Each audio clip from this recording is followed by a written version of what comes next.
I received an invitation to a high school reunion. It's not a large-scale event. It's a reunion for our senior year class. I remember receiving an invitation about 4 years ago, but I couldn't make it due to scheduling conflicts. This time, I'm planning to make it work and attend. I'm already in my mid-30s. Even if they weren't my closest friends, it wouldn't be bad to catch up with the folks I spent my sensitive teenage years with after a long time. I took another look at the invitation. Seeing the name of the man who initiated and is organizing the class reunion, I remembered something. Back in my senior year of high school, Andy came to me almost in tears and said this: "Nathan, you are going to take over the family business, right?" "I don't want to." His family ran a church, and his father was a pastor. He was crying back then in our senior year, saying he didn't want to become a pastor. But it seems he ended up taking over the church after all. He must have become a respectable pastor after taking over from his father. Now I have one more reason to look forward to the reunion. Since I've already gone into detail, I might as well mention that I too took over my father's work.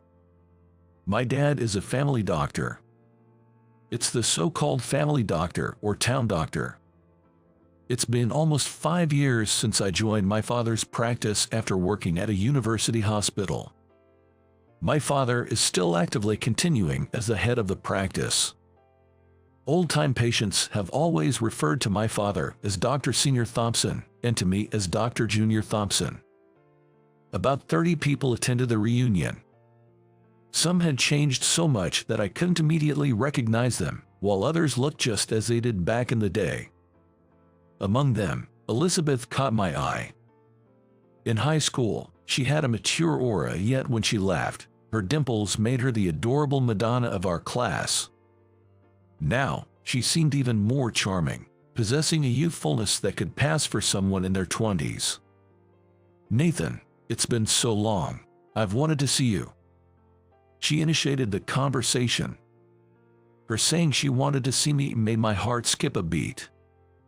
Seeing her smile directed at me gave me a jolt of excitement. It's an honor to be remembered, you know.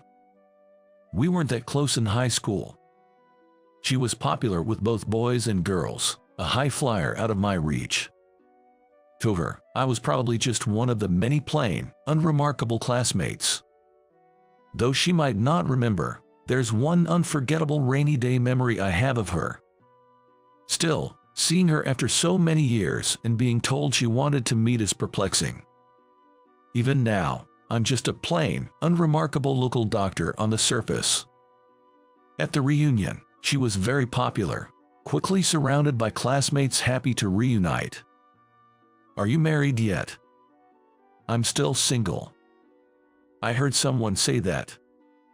Realizing she might also be single, I stood there feeling somewhat pleased, but as more people joined the conversation, I found myself pushed out of the circle.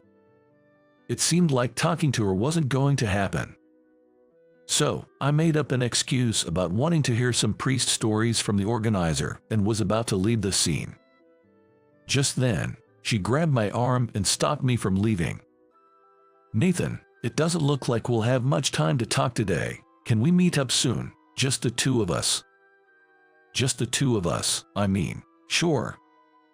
We hurriedly exchanged phone numbers. "I'll call you then," she said with a bright smile and returned to the lively group. I watched her, dazed. Being asked to meet up, just the two of us, left me bewildered. Yet, the invitation from the Madonna of my past left me in a dreamlike state. The next day, she got in contact with me right away. She mentioned she wanted to invite me to a sushi place she frequents. By invitation, she meant she would cover the costs. That would be imposing on you. Of course, I tried to decline. "It's no imposition, please, let me," she insisted with a sweet voice. "What's going on?" I couldn't help but be cautious about such a generous offer. There's no such thing as a free lunch.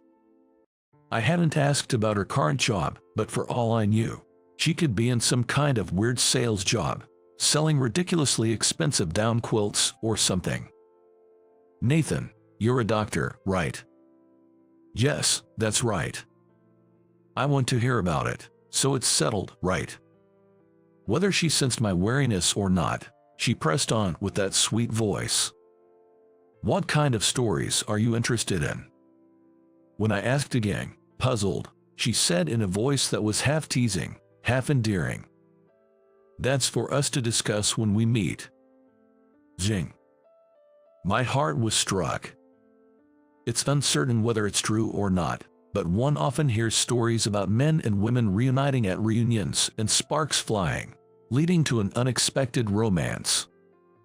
In that regard, there's no problem for me as I'm single and have no significant other.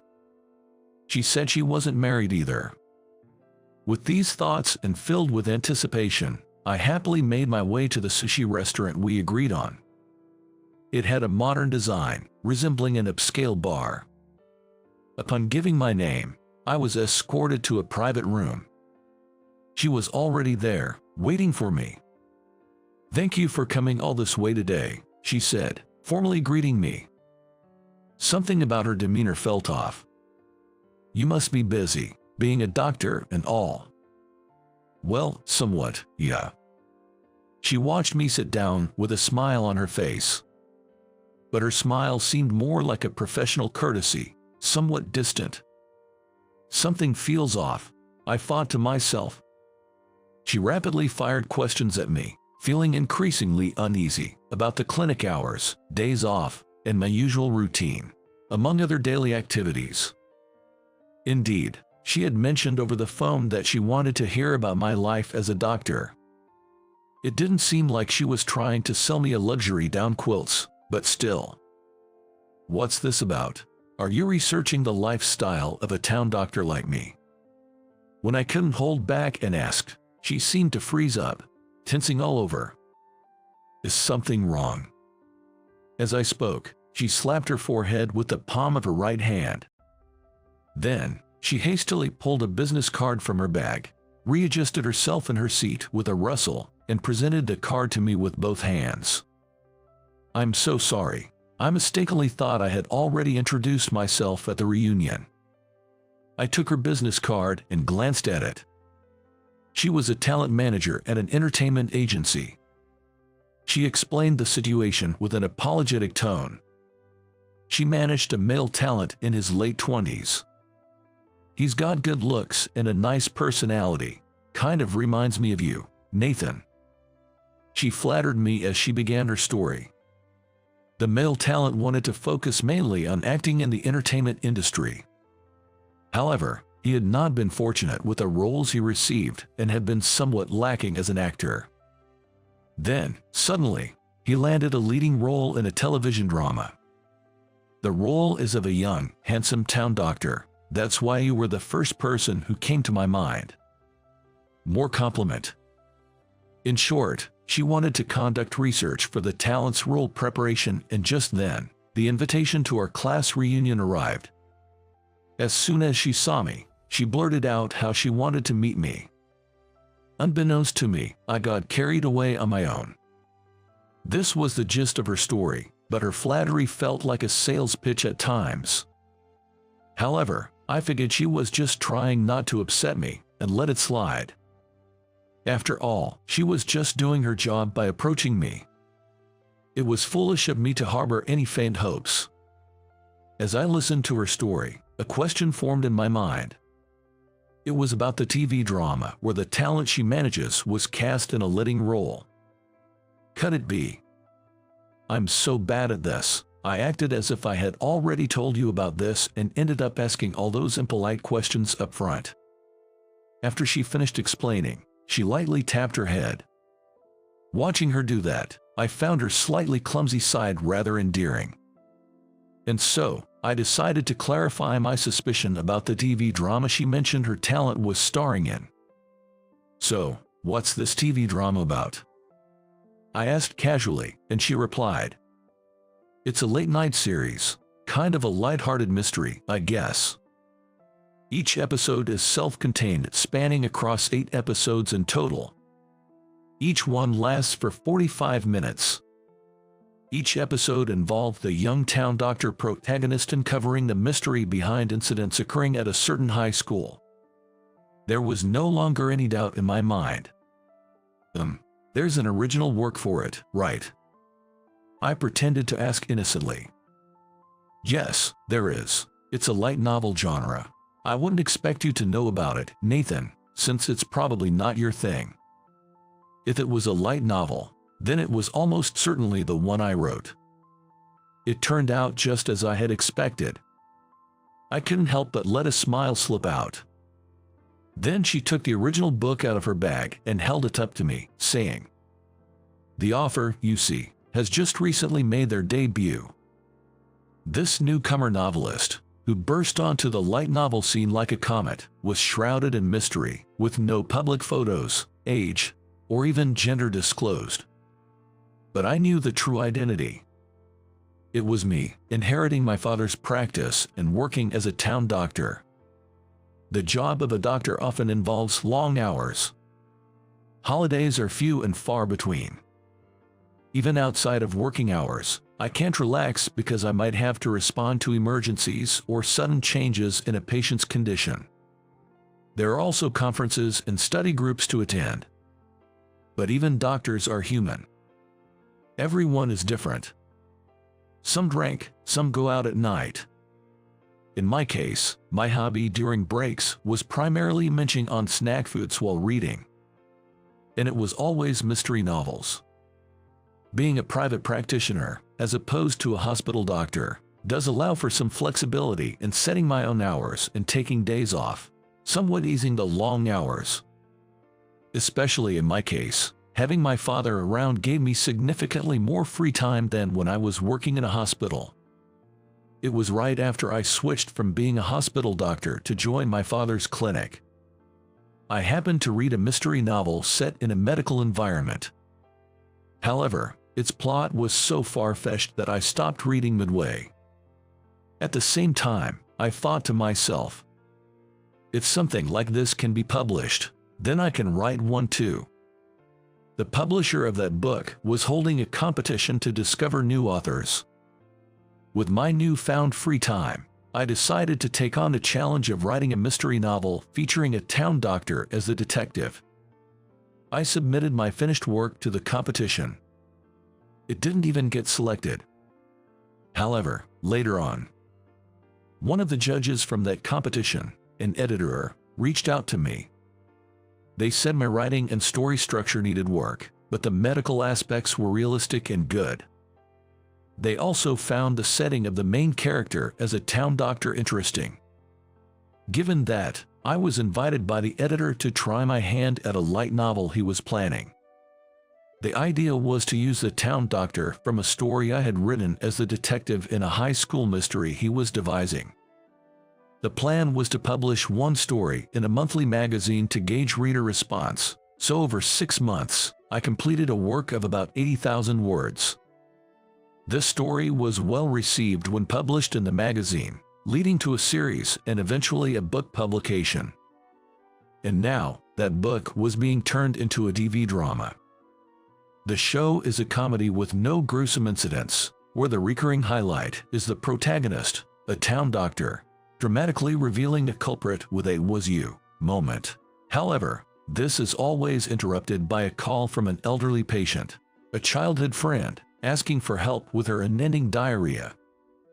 As I absent-mindedly reflected on how I ended up juggling roles as both a town doctor and a novelist, she said, "That's why I'd like to hear more stories from you." "Sure, I can't promise I'll be of much help, though," I answered, pretending to be unaware.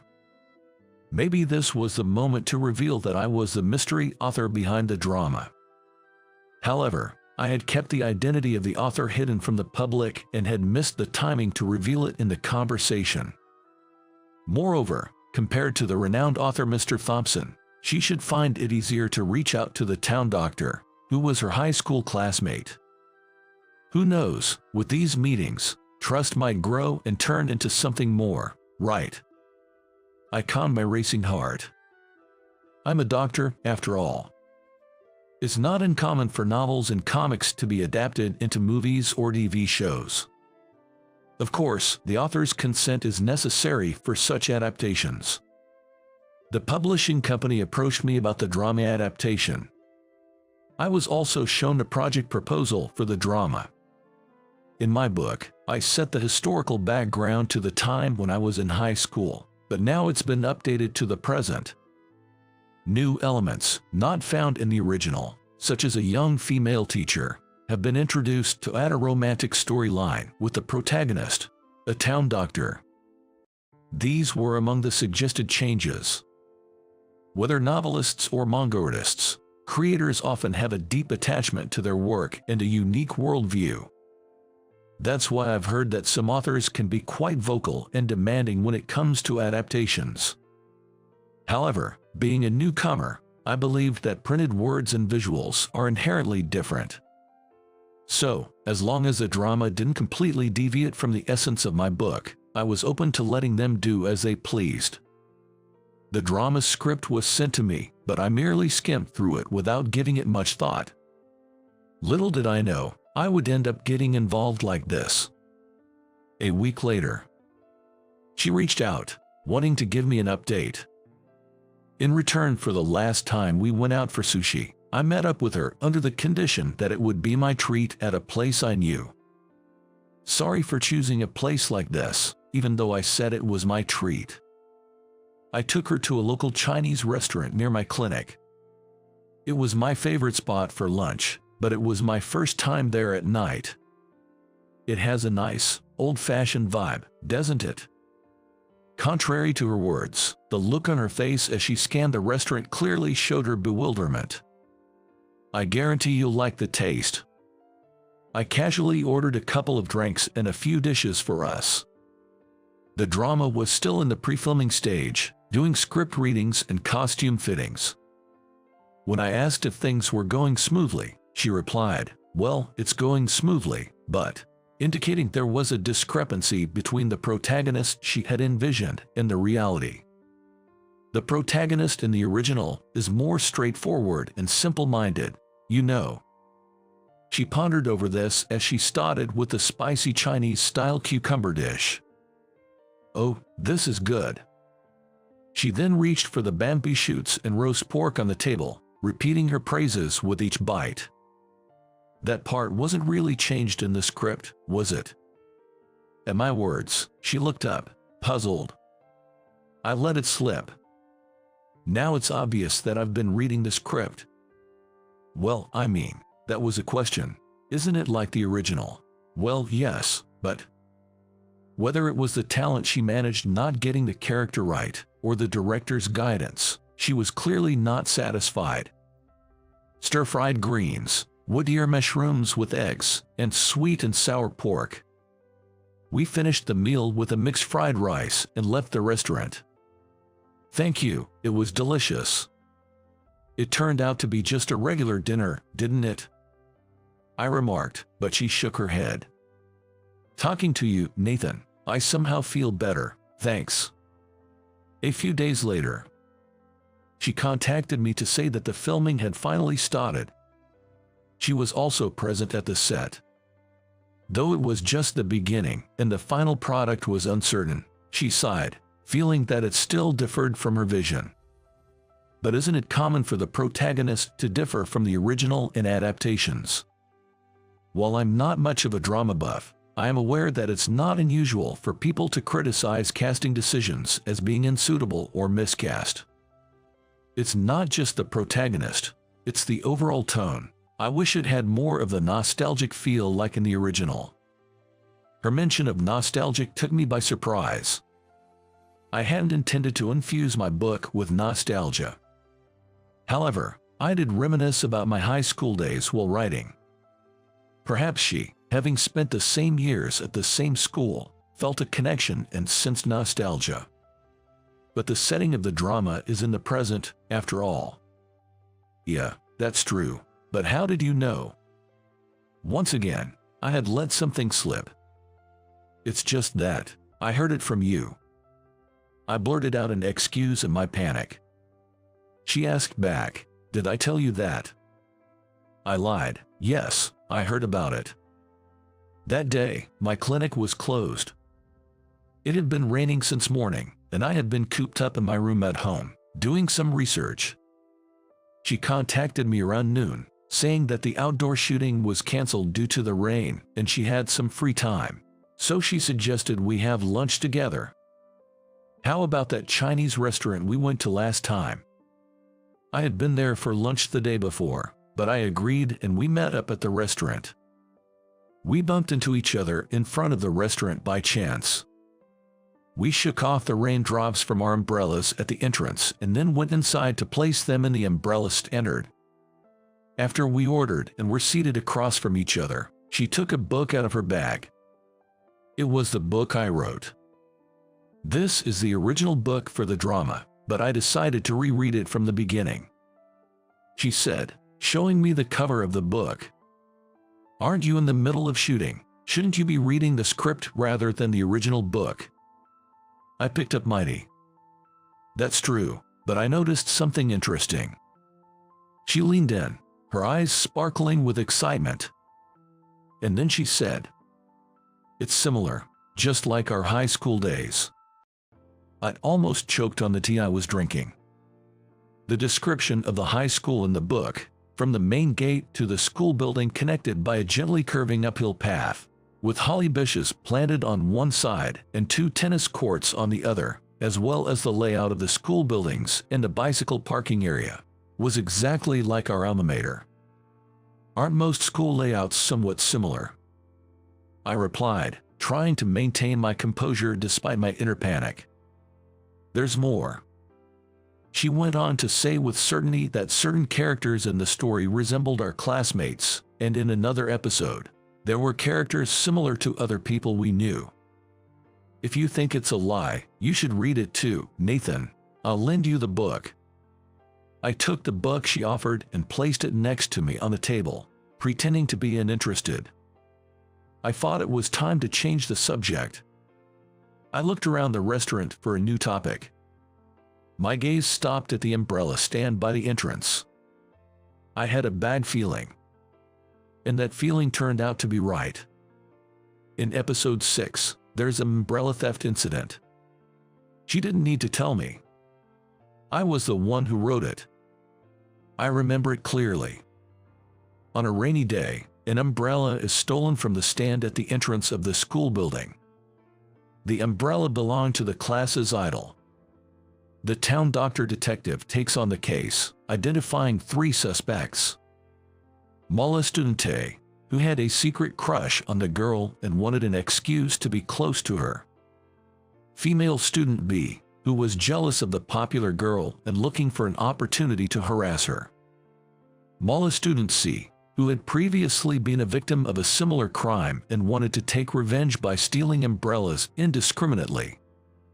The protagonist, a detective and town doctor, had been lying in wait near the umbrella stand before it was even known that an umbrella had been stolen.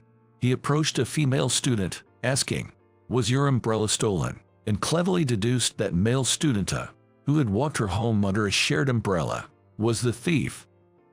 The boy's motive was just to share an umbrella with the girl he liked, even if it was just once. I was amazed at how such a story could be dramatized, as she mentioned, "Don't you remember, Nathan?" Her expression was different than before, somewhat innocently cheerful. "Back in high school, it wasn't that my umbrella was stolen. I just forgot to bring one despite the evening rain forecast." I thought she wouldn't remember, but she did recall that rainy day, unforgettable to me. I got held up doing something and ended up staying late. By then, everyone else from class had gone home, and it just so happened that only you were still around. I had fallen asleep in the library. When I woke up and went downstairs to leave, I found her stranded, unable to go home, staring at the pouring rain. I took my umbrella from the stand and offered to share it with her, who seemed at a loss. "Is it okay?" she asked. And so, she and I shared an umbrella. Of course, this situation is entirely different from this book, But the description of the two of us sharing an umbrella, she said, peeking into my face. With a faint smile, she seemed to say with her eyes that she saw right through me. I admitted defeat. I give up, I give up. Yes, it's me. I'm indeed the author behind this book. I knew it. From that day on, we stayed in touch frequently, regardless of her work, and found time to meet whenever we could. You often hear stories about men and women reuniting at reunions and suddenly falling into a forbidden love. I always wondered if those stories were true or not, but it seems they might not be entirely unfounded. Though, in our case, it wasn't a forbidden but a rightful love. We need to buy a bigger one, don't we? I said, pulling her closer by the shoulder. This umbrella was too small for the two of us to fit under.